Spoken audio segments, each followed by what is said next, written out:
लंका कांड दोहा नंबर 28 है ना।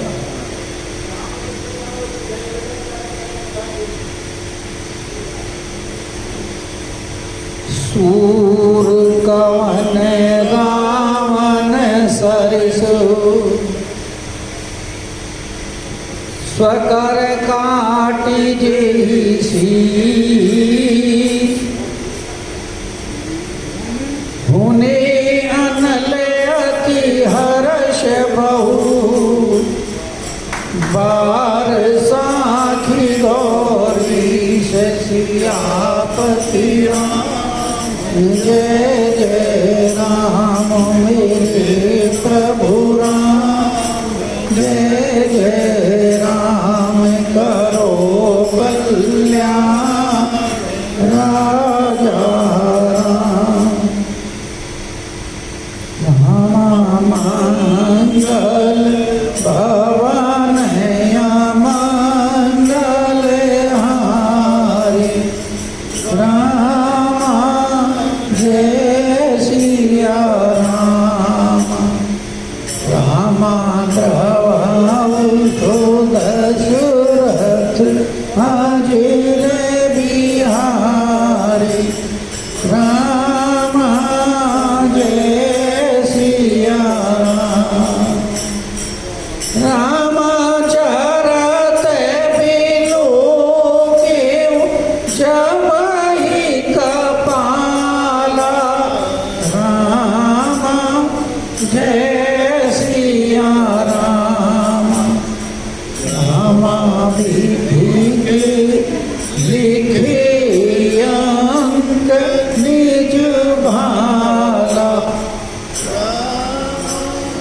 जय सिया राम राम नर के कर आपन पद बाची राम जय सिया राम राम शिव जानी विधि गिरा साची राम जय सिया राम राम सो मन सामोहि त्रास नहीं मोरे राम जय सिया राम राम लिखा विरच जरठ मति भोरे राम जय सिया राम रामायण वीर बल सठम में आगे राम जय सिया राम राम पुनि पुनि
धरही पतंग मोर भार बही कर ब्रान ते नहीं सूर कहाँ वही समुझते घुमति मंद सियापति राम जय जय राम मेरे प्रभु राम जय जय राम करो कल्याण राजा। परम आदरणीय समुपस्थित मानस प्रेमियों भगवत चरणार्विंद। विगत कुछ दिवस से आप अंगद रावण संवाद सुन रहे हैं।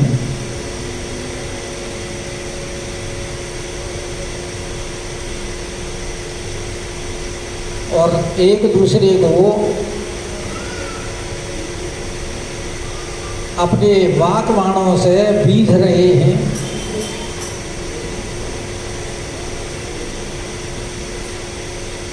ऐसे कटु शब्दों का चयन हो रहा है जो दूसरे के मर्म स्थान को भेद दे।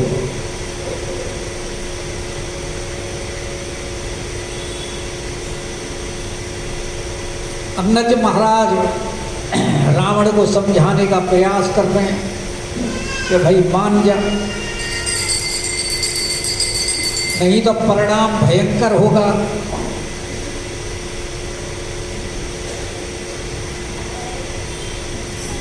युद्ध होने के बाद में जो तेरे सिर दिखाई दे रहे हैं, इनसे बानर भालू चौगान खेलेंगे। और अब जो तुम बैठ करके गाल बजा रहे हो फिर नहीं बजा पाओ।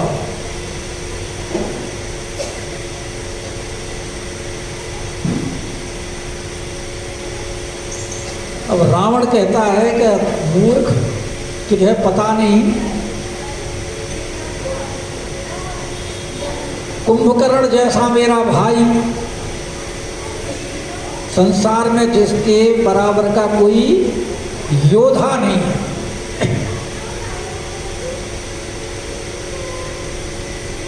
और मेरे पुत्र की वीरता तो प्रसिद्ध है, जिसने इंद्र को भी जीत लिया।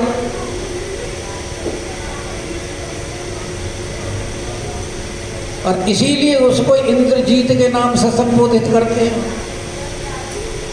उसका जो वास्तविक नाम है उसको तो अब कोई जानता ही नहीं। मेघनाद नहीं कहते, अब उसको कहते हैं इंद्रजीत। और यहाँ गोस्वामी जी उसको कहा है शुद्ध प्रसिद्ध सक्रार। गला खराब है।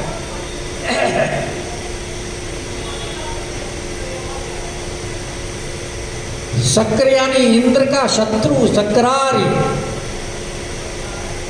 और वो तो भाई और पुत्र रहे, और मेरे पराक्रम का तो तूने सुना ही नहीं।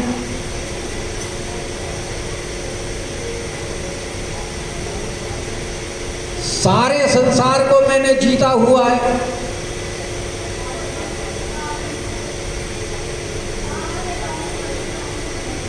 ब्रह्मा की सृष्टि जहां तक है सब मेरे द्वारा पराजित हो चुके हैं।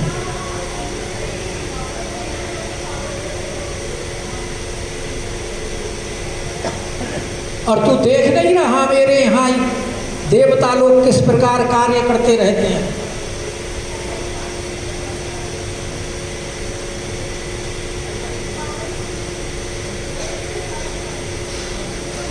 कोई झाड़ू दे रहा है, कोई पानी भर रहा है, कोई अग्नि रसोई का काम कर रहे हैं। सूर्य द्वार पर खड़ा हुआ है, चंद्रमा मेरे छत्र लेकर के खड़ा हुआ है।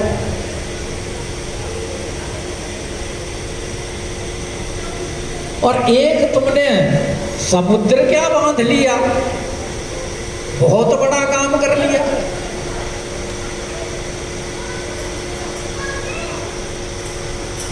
और समुद्र तो पक्षी भी पार कर जाते हैं। तुम्हारे अंदर पराक्रम होता तो तुम्हें पुल बांधने की आवश्यकता नहीं थी। अपना पराक्रम दिखाकर, इसमें राम जी का कोई पराक्रम नहीं है। इसमें पुल बांधने में भी वानर भालुओं की सहायता ली गई है। राम का क्या पराक्रम है इसमें?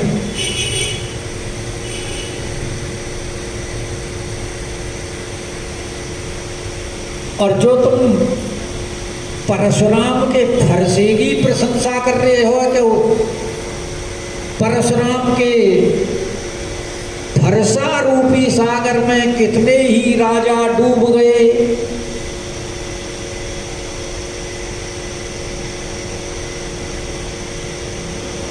तो परशुराम का तो एक फरसा था, उसमें बेचारे कमजोर राजा वगैरह डूब गए होंगे। मेरे भुजाओं का जो बल है, वो मेरी भुजा रूपी जो सागर है, उस परशुराम के पास तो एक सागर था फरसे का, मेरे पास तो 20 भुजाएं रूपी सागर हैं। कि 20 पयोधी अगाध है अपारा,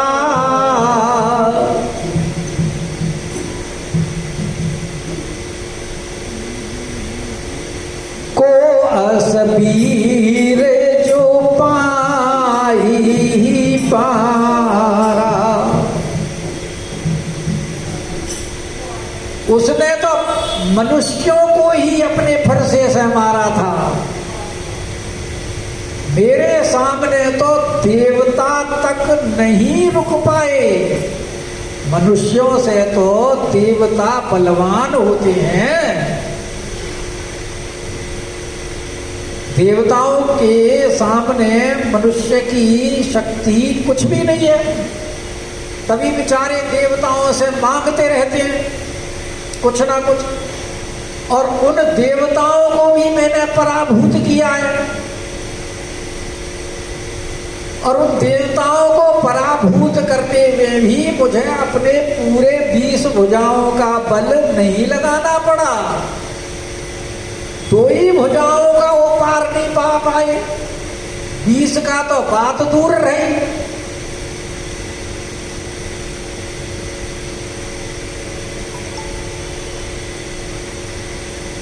तो ऐसे मेरे भुजाओं का बल, उसके बारे में तो तू कुछ कहता नहीं, और अपने उस एक मनुष्य के बारे में इतनी बड़ाई करता है। मैंने तो दिक्पालों से भी पानी भरवा लिया है। दिक्पालन में नीर भरावा। तो मेरा गुण तो गाता नहीं कि धूप सुजस खल वो ही सुना। उस नर का मुझे, जो मनुष्यों का एक छोटा सा राजा है, उसका यश मुझे सुनाता है। मुझे बार बार उनका क्या गुणगान सुनाता है। और फिर अगर वीर है तो दूत भेजने की क्या आवश्यकता है? बार बार दूत भेजता है।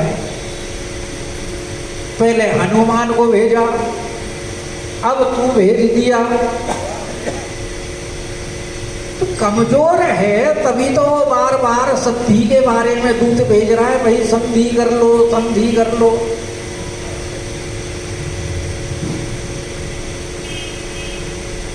नहीं तो दूत भेजने की क्या जरूरत थी? आकर के युद्ध करता।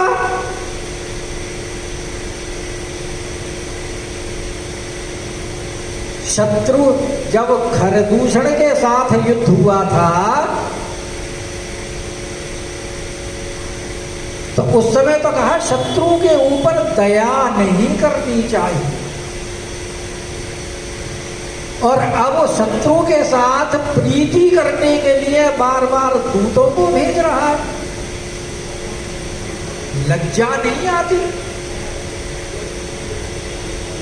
और मैं उससे जाकर के संधि करूंगा। देख मेरे बल को कि हर गिरी मथान निरखी मम बाहु।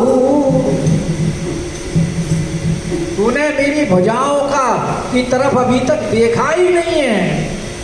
जरा मेरी भुजाओं की तरफ अपनी दृष्टि उठा करके देख। निरखी मम बाहु।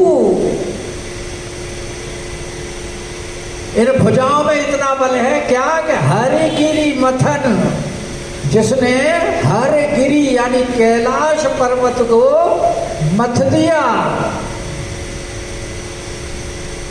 मथने का तात्पर्य है कि उसको अपने हाथों से उठा दिया। फिर भी तू अपने स्वामी के बल को सराहता है।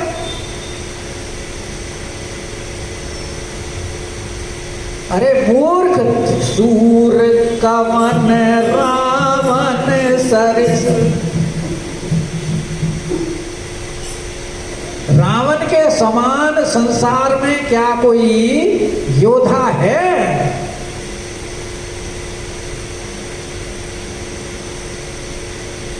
योद्धा लोग दूसरे का सिर काटते हैं, अपना सिर कोई नहीं काटता। लेकिन मैं ऐसा वीर हूं कि स्वकर काटी जेहि शीस। मैंने तो अपने हाथों से ही अपने सिर को काटा है, और उस काटने में भी मुझे किसी प्रकार की कोई पीड़ा नहीं हुई है।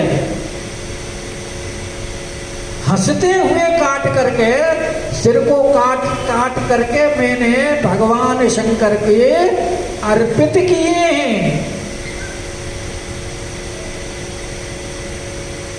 प्रसन्नता के साथ। है कोई संसार में ऐसा वीर हुआ है क्या?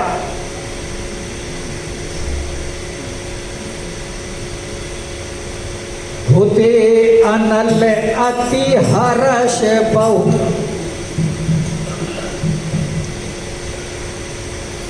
हर्षित होकर के अर्पित किए अग्नि में।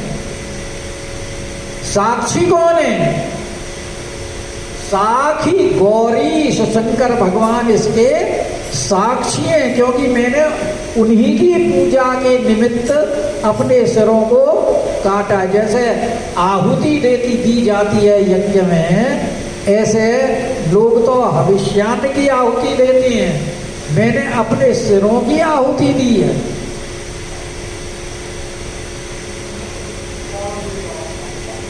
लेकिन एक बात उसमें उस समय मुझे बड़ी विस्मय की जान पड़ी।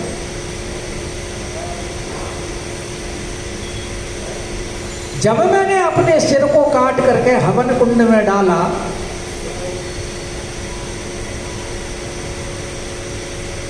और वो जब सिर हवन कुंड में गिरे और वो खुले, तो उस समय जो मेरे भान में ब्रह्मा जी ने जो लिखा था, उस लेख को मैंने पढ़ा।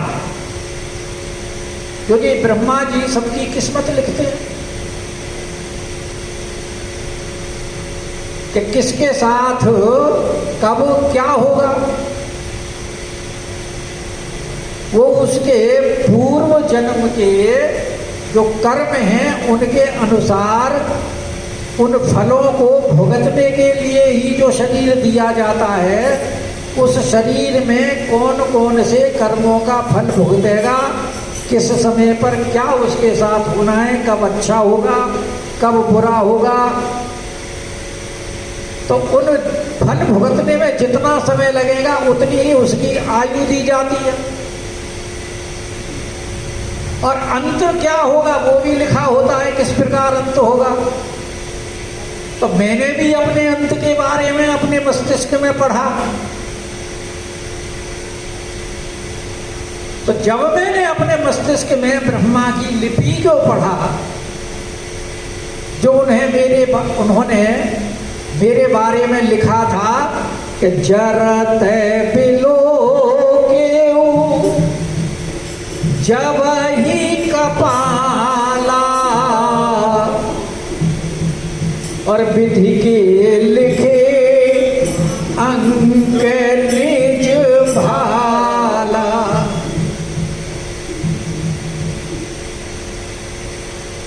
क्या लिखा हुआ था कि नर के करयापन बध बाची। तो मेरी किस्मत में भाल में लिखा हुआ था ब्रह्मा जी ने कि इसकी मृत्यु मनुष्य के द्वारा होगी। रावण बोला मुझे बड़ी हंसी आई। हंसे जानी विधि गिरा,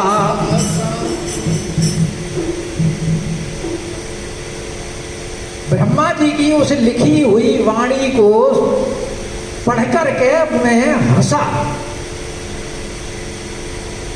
तो हंसे किस लिए रावण?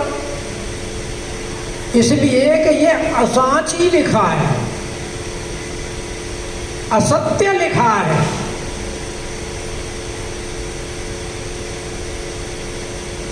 असत्य क्यों लिखा है? अरे भाई मनुष्य तो मुझे मार नहीं सकता क्योंकि वो तो मेरा भोजन है, और मृत्यु दास।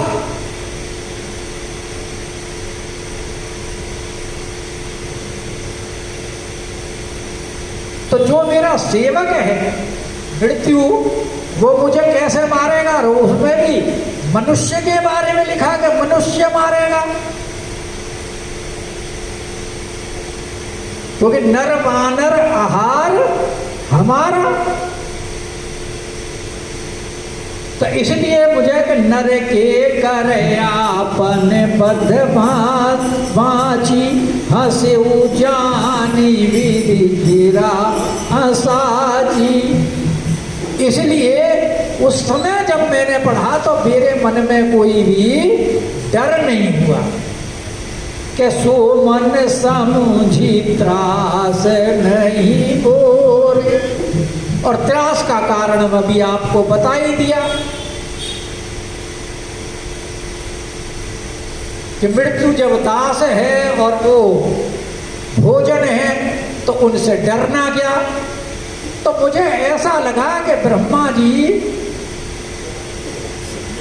बुढ़ापे में उनकी बुद्धि सठिया है।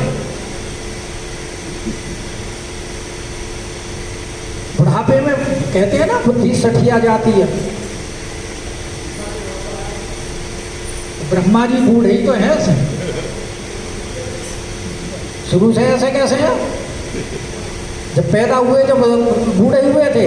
अरे भाई सृष्टि रची है उन्होंने, सृष्टि के रचयिता हैं, इसलिए उनको सबके दादा। जब भगवान शंकर का ब्याह हुआ तो भगवान शंकर से पूछा गया भाई अपने पिता का नाम बताओ,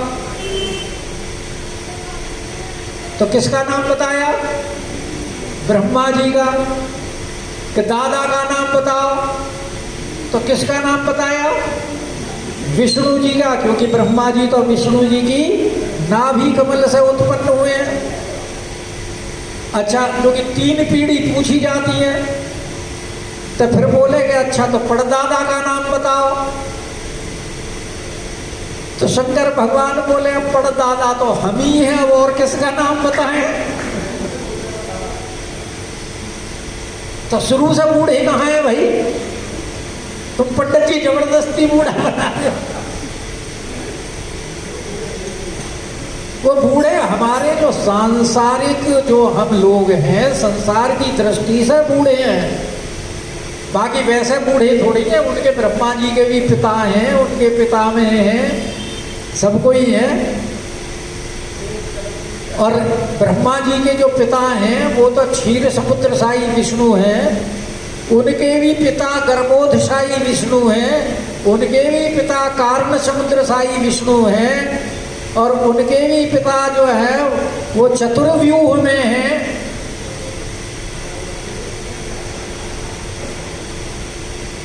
तो तुम पंडित जी जबरदस्ती उनको बूढ़ा क्यों कह रहे हो? हाँ, रावण कह रहा है, क्योंकि रावण बूढ़ा इसलिए कह सकता है कि ब्रह्मा जी के पुत्र पुलस्त जी, पुलस्त जी के पुत्र विश्रवा जी, विश्रवा जी का पुत्र रावण। तो रावण कह सकता है कि हाँ भाई, क्योंकि वो तो पिता के पिता के पिता हो गए। पढ़ता था।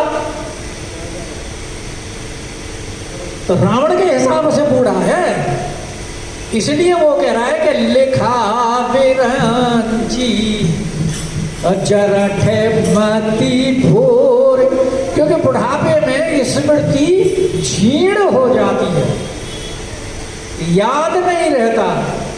अभी थोड़ी देर पहले कोई बात कहेगा और फिर दोबारा कह देगा, और जब बच्चे कहेंगे अभी तो आपने थोड़ी देर पहले कहा था, अच्छा तो मैं भूल गया कहा होगा। और फिर वैसे भी पुरानी बातें याद भी नहीं रहती, बहुत सी बातें। ये तो मनुष्य का स्वभाव भी है, लेकिन जवानी में कम भूलता है, स्मृति तीक्ष्ण होती है, बुढ़ापे में स्मृति कमजोर हो जाती है। तो रावण कह रहा है कि बुढ़ापे में ब्रह्मा जी की बुद्धि सठिया गई, इसलिए उन्होंने लिख दिया कि नर के कर आपन बध बाची, कि उन्होंने लिख दिया कि मनुष्य के हाथ से मृत्यु होगी। और वैसे तो एक तरफ रावण ब्रह्मा जी के लिखे हुए के ऊपर विश्वास नहीं कर रहा, लेकिन जब वरदान मांगता है तो ब्रह्मा की वाणी के ऊपर विश्वास करता है। वरदान क्या मांगा था कि हम काहू के मरही न पार, बानर मनुज जाति दुई बार। और यहां कह रहा है कि नर के कर आपन पथ बाची, तो वहां उसका तात्पर्य क्या है कि हम काहू के मतलब हम अकेले किसी के हाथ में नहीं मरे। हम का तात्पर्य उसका अपने अकेले के लिए नहीं है, समस्त निशाचर समुदाय के लिए है, कि मनुष्य और वानरों के हाथ में ही सारे निशाचर मारे जाएं। कुछ नर के हाथ से मरे और कुछ वानर के हाथ से मरे। इसलिए वो ब्रह्मा की लिखे हुए लिपि को देख करके भ्रमित हो रहा है और अहंकार में बुद्धि भ्रमित हो जाती,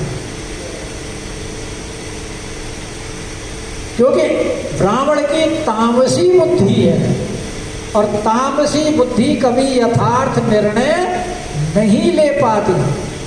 यथार्थ निर्णय लेने के लिए विवेक की आवश्यकता होती है और विवेक सात्विक बुद्धि से होती है, तामसिक बुद्धि में विवेक नहीं होता। रावण की तामसी बुद्धि होने से रावण इस प्रकार का विचार कर रहा है कि एक तरफ तो वरदान मांगता है तो वरदान के ऊपर तो विश्वास है, लेकिन ब्रह्मा जी ने जो उसके कपाल पर लिखा है उसके ऊपर उसे विश्वास नहीं है। ये उसका अहंकार हो रहा है। तो इसीलिए कह रहा है कि लिखा विरंची जरठे मति भोरे और आन वीरे बल सठे मम आगे, पुनि पुनि कैसी लाजी पदी त्यागे। और तू ऐसे मेरे बलशाली के आगे बार बार दूसरे के बल का बखान कर रहा है, लज्जा नहीं आती? लज्जा छोड़ करके और दूसरे का बखान कर रहा है। अंगद महाराज बोले हाँ सही कह रहे हैं महाराज आप। अंगद कहे अंगद सलज्ज जगमान, महाराज आपके समान लज्जाशील तो इस संसार में कोई है नहीं, रावण तो ही समान को नाय। पहले भी अंगद इस बात को कह चुके हैं कि तुम अपने घर में अपनी बहन को नकटी बूची देखते हो फिर भी तुम्हें लज्जा नहीं आती। तो तब उन्होंने तो दूसरे रूप में कहा था, अब इसको दूसरे रूप में कह रहे हैं। अब कह रहे हैं तुम्हारे समान संसार में कोई लज्जाशील नहीं है, क्योंकि जो लज्जाशील होते हैं उनका तो सहज स्वभाव होता है जैसा आपका। तो कैसा स्वभाव है आपका कि जो लज्जाशील होते हैं वो अपने मुख से अपने गुणों का वर्णन नहीं करते। निज मुख निज गुण कह सीना काऊ,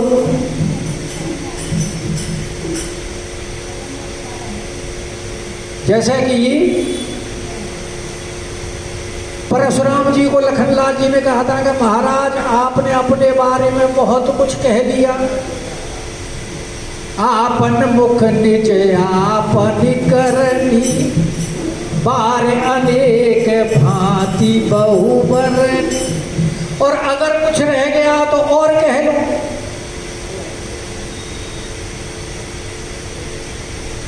तो जो लाज वाले होते हैं वो अपने मुंह से अपनी वर्णन नहीं करते, क्योंकि कहने में संकोच होता है। ऐसे ही आप भी अपने बल के बारे में नहीं, ये तो आपका साधारण बल है जो आप इसे बार बार करते कह रहे हो कि सिर अरु से कथा चितुरई। ये तो दो कथा आपके हृदय में चढ़ी हुई थी, तो बार बार पहाड़ उठाने का वर्णन कर देते हो और सिर काटने का वर्णन कर देते हो। ताते बार 20 ते गई, इसलिए 20 बार तुमने इसका वर्णन कर दिया। 20 बार कहने का तात्पर्य उनका ये है कि क्योंकि कथा तो दो ही है, एक पर्वत उठाने की और एक सिर काटने की, और दो के आगे बाकी सब शून्य हैं। तो 2 और 0 कितने हो गए? 20। बाकी तो इसके अलावा कुछ है ही नहीं। तो वो उनको एक तरह से उलाहना दे रहे हैं कि सिर अरु से ले कथा, यही आपके चित्त में रह गई है। तो ताते 20 बार ते गई, और जो तुम्हारी वीरता की कथाएं हैं उनको तो आप छिपाए हुए बैठे हो, क्योंकि लज्जाशील हो, लाजवंत हो कि सो भुज बल राखेऊ उर घाली। क्योंकि जो लज्जा वाला आदमी होता है वो अपने मुंह से अपनी प्रशंसा नहीं कहता, इसलिए आपने जीते उसे बाहुबल बा, जो आपने सहस्रबाहु को जीता था, बाली को जीता था, बलि को जीता था, उनके जीतने की कथा का आपने वर्णन नहीं किया, क्योंकि आप लज्जावान हैं, लाजवंत हैं। उनका वर्णन कैसे कहें? तो कहने का संकेत क्या है कि वहां जो हारे थे वहां तुम्हारे 20 भुजाओं का बल कहाँ गया था? उनके साथ युद्ध में जो तुम पराजय को प्राप्त हुए हो, उस समय क्या आपने इन 20 भुजाओं के बल को भूल गए थे? जो उन बलों का प्रयोग तुमने वहां नहीं किया और वहां हार के आ गए, इसलिए उनका वर्णन नहीं कर रहे। तो उलाहना दे रहे हैं यहाँ अंगद जी कि सो भुज बल राखे उर घाली, और जीते से बाहुबल बा। और वास्तव में रावण उनको इसलिए भी नहीं कहता होगा क्योंकि उसने बलि से और बाली से तो संधि कर ली थी, और सहस्रबाहु को परशुराम जी मार चुके थे।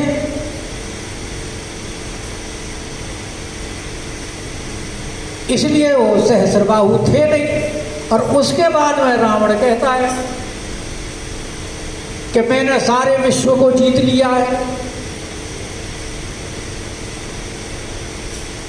तो वो अब अंगद जी उसको स्मरण करा रहे हैं उस बात को कैसो तुम सुन मति मंद देही अब पूरा, कि तुमने पूरी बात नहीं बताई, आधी बात बताई है, पूरी अब हम कर रहे हैं तुम्हारी बात। वैसे भी अगर किसी से प्रश्न किया जाए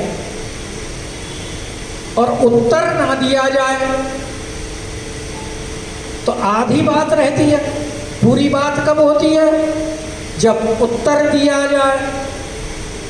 तो इसलिए अंगद जी कह रहे हैं कि तुमने आधी बात बताई, पूरी नहीं, पूरी अब हम कर रहे हैं। सुनो मति मंद देही अब पूर, अब हम उस बात को पूरी कर रहे हैं कि काटे शीश की होई सूर। क्या सिर काटने से कोई वीर कहलाता है क्या? अरे ये जो इंद्रजाल वाले होते हैं, जो इंद्रजाल, जो जादूगर वगैरह जो जादू करते हैं, तो वो नाना प्रकार के ये ऐसे ऐसे दिखाते हैं अपना शो करके कि जो असंभव वस्तु होती है उसको दिखा देते हैं। तो वही रावण कहते हैं कि जो जादूगर जो होते हैं, इंद्रजाल करने वाले होते हैं, उनको कोई वीर नहीं कहता, क्योंकि तुमने तो सिर्फ एक अपना शरीर काटा है, वो तो अपने प्रत्येक अंग को काट करके अलग अलग कर देते हैं। दिखाते हैं ना, वो एक बेंच के ऊपर लिटा दिया, उसके ऊपर कपड़ा उड़ा दिया, सिर अलग कर दिया, पैर अलग कर दिए, धड़ अलग कर दिया, तो वो तो अपने एक एक अंग को काट देते हैं। तुमने तो सिर ही काटा है, तो क्या वो तुम्हारे से ज्यादा बलवान हो गया? इसलिए जादू दिखाना और सिर काटना ये कोई बल का काम नहीं है। और जो तुम कह रहे कि मैंने काट के जला दिए कि जरई पतंग मोह बस, तो तुमने तो अपने एक सिर को जलाया था, लेकिन पतंगा तो मोह के वशीभूत अपने सारे शरीर को ही अग्नि के ऊपर समर्पित कर देता है। या जो सती स्त्रियां होती हैं, वो भी तो अपने पति के वियोग के दुख में अपने सशरीर जल जाती हैं। तो जरही पतंग मोह बस और भार बही खर ब्राह्म। और जो तुम कैलाश पर्वत के उठाने की बार बार प्रशंसा करते हो, तो गधा तो बहुत ज्यादा वजन उठा लेता है। कितना वजन ढोता है? तो ते नहीं सूर गावई, अरे समुझ देखो मति मंद सिया पति राम जय जय राम मेरे प्रभु राम जय राम करो